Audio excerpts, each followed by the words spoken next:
¿Es necesario cambiar la cadena de distribución? Esto es una pregunta típica.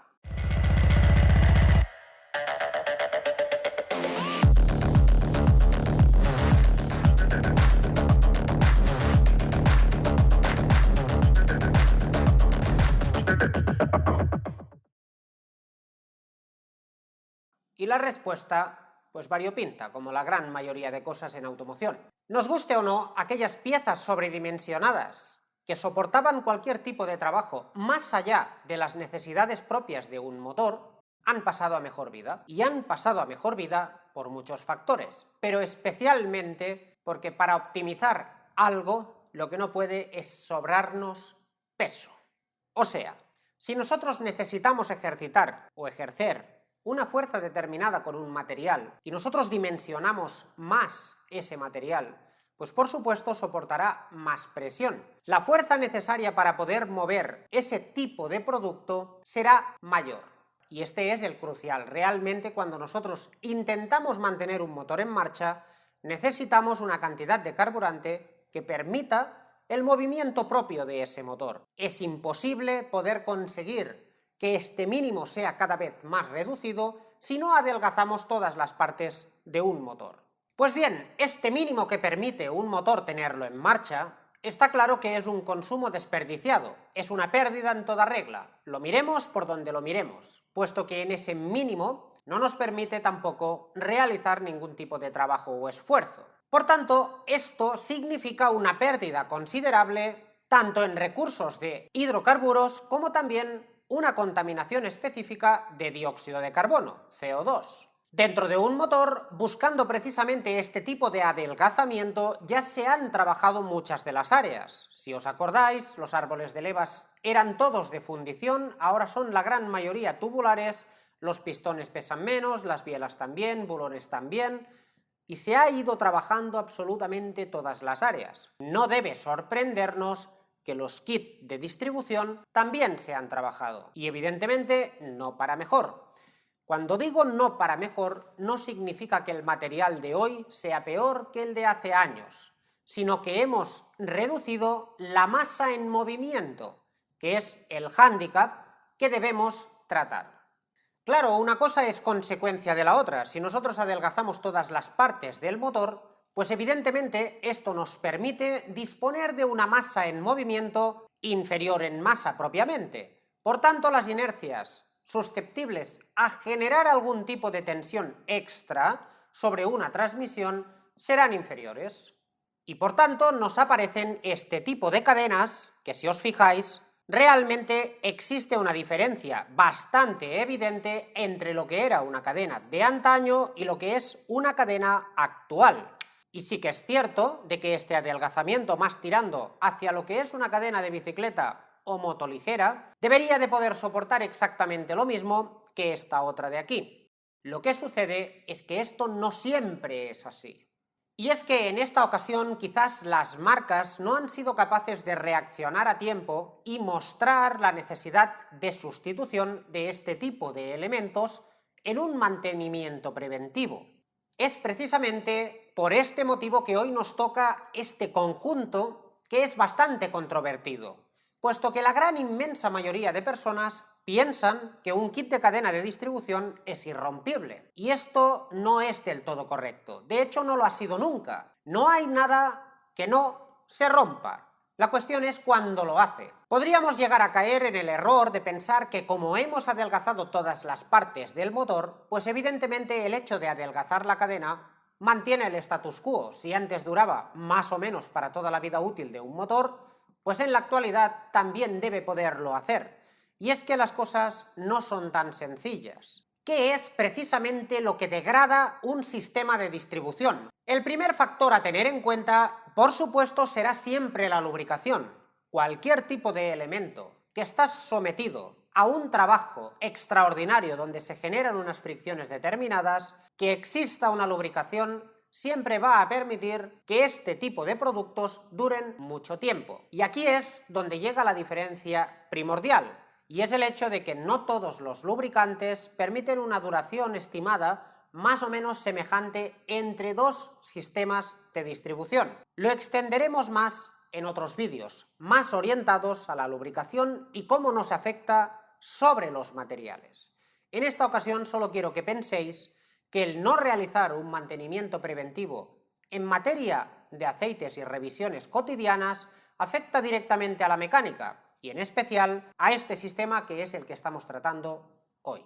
Otro factor a tener en cuenta es la longitud propia de la cadena. Un sistema de distribución que dispone de un kit de cadena donde la cadena tiene 200 eslabones siempre será mucho más susceptible a estirarse que una cadena que únicamente tenga 20 eslabones. Esto es una cuestión de lógica. Si cada eslabón se estira un porcentaje determinado, cuando tenemos 20 estiramos menos cantidad que cuando tenemos 200. El piñón, que sí que será semejante en ambos casos, es mucho más sencillo traspasar con el estiramiento las crestas del propio piñón, o sea, que nos salte por encima porque se nos ha estirado la cadena, que no cuando disponemos de unos 20 eslabones, por poner un ejemplo. Por tanto, todas las cadenas actuales, o en la gran inmensa mayoría de ellas, precisamente es bastante larga la propia cadena, porque debemos transmitir a unos árboles de levas que están ya siempre en cabeza. Imagino que alguno pensará que por el hecho de que sea algo más larga la cadena no tiene que generar ningún tipo de diferencia, puesto que también dispondremos de más piñones y para poder saltar todos ellos dispondremos de la misma distancia interdental y también la misma cresta en cada uno de los piñones, que por tanto el estiramiento general debe pasar por todos ellos, por el exterior de todos ellos.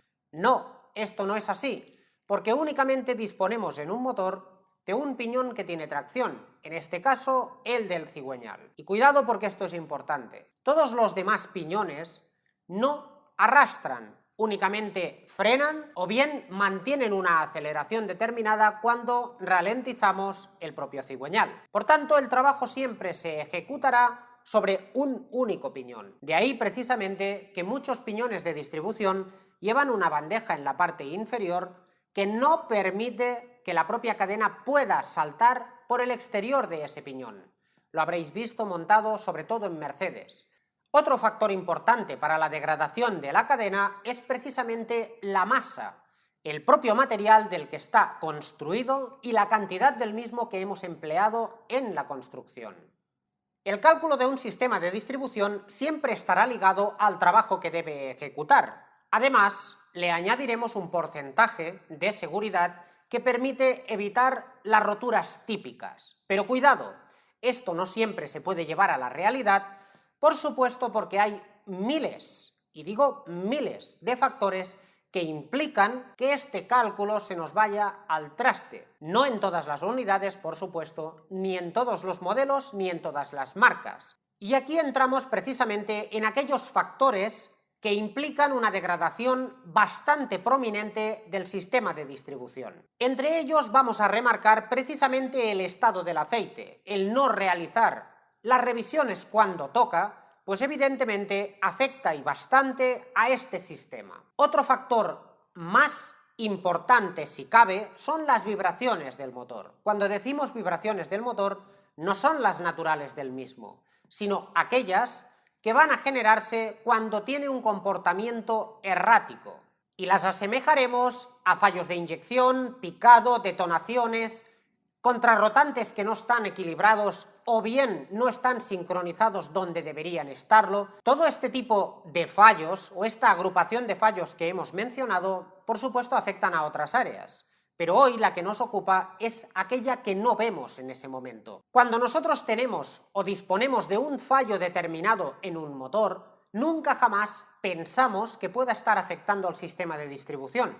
Nosotros disponemos de un cilindro que va a destiempo, que no va sincrónico, que tiene detonaciones, que tiene un picado, o bien que tiene una inyección desmesurada respecto a otros cilindros. No nos damos cuenta, pero estamos mellando, desgastando cada uno de los eslabones de la propia cadena. Otro factor importante, determinante diría yo, es el uso que tiene ese motor. No tiene absolutamente nada que ver un motor que está girando a 6.000 revoluciones por minuto por norma general, o sea, cuando vamos a fondo todas las veces, o bien un motor que va de relax a 3000 revoluciones por minuto. La cantidad de vueltas de giro aquí sí que es proporcional al desgaste propiamente entre piñones y eslabones de la propia cadena. Por tanto, a la hora de determinar cuánto va a durar una cadena, esto lo hace tremendamente más dificultoso que en otras áreas del motor.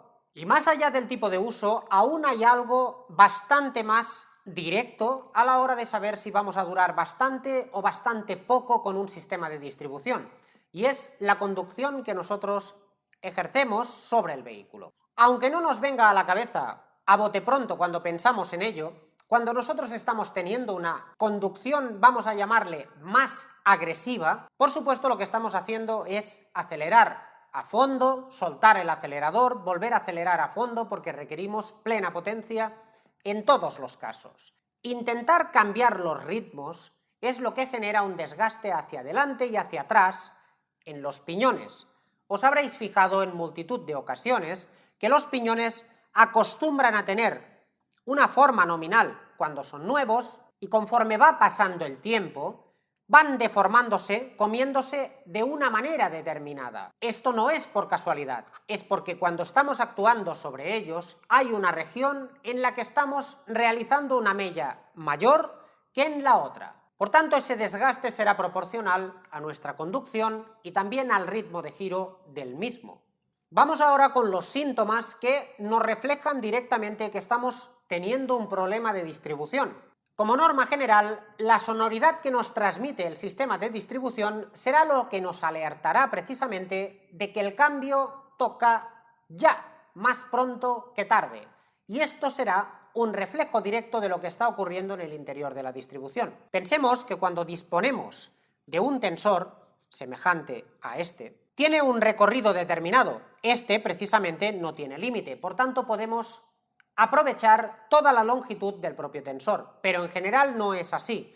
Disponemos de un recorrido determinado que nos limita la acción propiamente del tensor. Por tanto, cuando nosotros llegamos a su límite de elongación máximo, estamos permitiendo que el tensor tenga un movimiento relativo respecto a la propia cadena. Vamos a permitir que en lugar de recoger toda la cadena excedente en el lado del tensor, también se haga en otros puntos de la propia cadena en función del movimiento que permitimos. Esto da como resultado que vamos a tener choques de la propia cadena contra las tapas de la distribución. También vamos a disponer de aceleraciones sobre los árboles de levas respecto del cigüeñal que no son buenas para el propio motor. Si es un motor que va muy ajustado, es muy probable que tengamos algún tipo de contacto entre las propias válvulas y la cabeza del pistón. Si nosotros desincronizamos momentáneamente el árbol de leva respecto al pistón, pues automáticamente vamos a disponer de un impacto. El resultado, no hace falta que os lo comente, no es bueno para el motor. En el momento que le damos al arranque, en frío, es muy probable que dispongamos de mayor sonoridad que no cuando ya hemos alcanzado la temperatura de servicio. Esto nos va a alertar de una manera prematura cuando estamos llegando al final de la vida útil de este tipo de sistemas. Otro factor a tener en cuenta es cuando escuchamos un sonido sincronizado a la velocidad de giro del motor. O sea, si en cada giro nosotros notamos un latigazo, un clic, clic, clic, clic en la cadena a cada giro de motor y es proporcional a las revoluciones a las que estamos sometiendo el propio motor, pues evidentemente estamos precisamente ante este escenario. Cabe destacar que este tipo de escucha la debemos hacer tanto en frío como en caliente. Los kits de distribución no siempre tienen la sonoridad en el mismo momento. Pensar que cuando estamos en frío, la lubricación, la viscosidad del aceite que estamos empleando es mucho mayor y puede taparnos algún tipo de sonido. Y viceversa, también es probable que en algunos sistemas sea justo al contrario, solo lo haga cuando está en frío y en caliente no. Cuando estamos a ralentí es, como ya os he comentado en otras ocasiones, la peor velocidad de rotación de un motor. Si sabemos que es el peor escenario al que se tiene que enfrentar un motor, también es el mejor para nosotros detectar ciertos comportamientos erráticos del mismo. Estoy seguro que ahora muchos estáis pensando, sí, pero si no nos pones un sonido para poder identificarlo, no seremos capaces de hacerlo. No os pongo un sonido justo por lo contrario. Si os pongo uno vais a estar buscando únicamente ese sonido. Y los sonidos que vais a poder detectar son múltiples. Aquel que es profesional ya lo sabe hacer. Y aquel que no lo es, pues evidentemente lo que tiene que buscar es un sonido distinto al que lleva escuchando bastante tiempo. No vale que copiéis el sonido de otro kit de distribución. Esto es cuando no funciona bien. Bueno, es cuando no funciona bien ese modelo determinado. Todos ellos suenan de maneras distintas. Y por último, ¿cuánto es la duración máxima o cuál sería la duración estimada de un kit de distribución? Vamos a plantear esto desde dos puntos de vista. Tengamos en cuenta una media general en la que permitimos un factor de seguridad más o menos correcto y luego tengamos en cuenta también que esto puede variar y bastante en función tanto de la conducción como del propio motor al que estamos intentando generar una pauta. Como kit de cadena de distribución van a durar aproximadamente unos 200.000 kilómetros. ¿Qué sucede? Pues que hay vehículos, ciertos modelos, que se sabe claramente que no llegan a estos kilómetros, pero no llegan a estos kilómetros por otros factores, de los que hablaremos otro día. Este ha sido el vídeo que teníamos pensado para hoy. Evidentemente publicaremos más al respecto de los kits de distribución, más sobre todo en cómo detectar estas roturas y cómo solventarlas. Y bien, esto ha sido todo lo que teníamos por hoy. Espero que os haya gustado y nos vemos en el siguiente. ¡Hasta luego!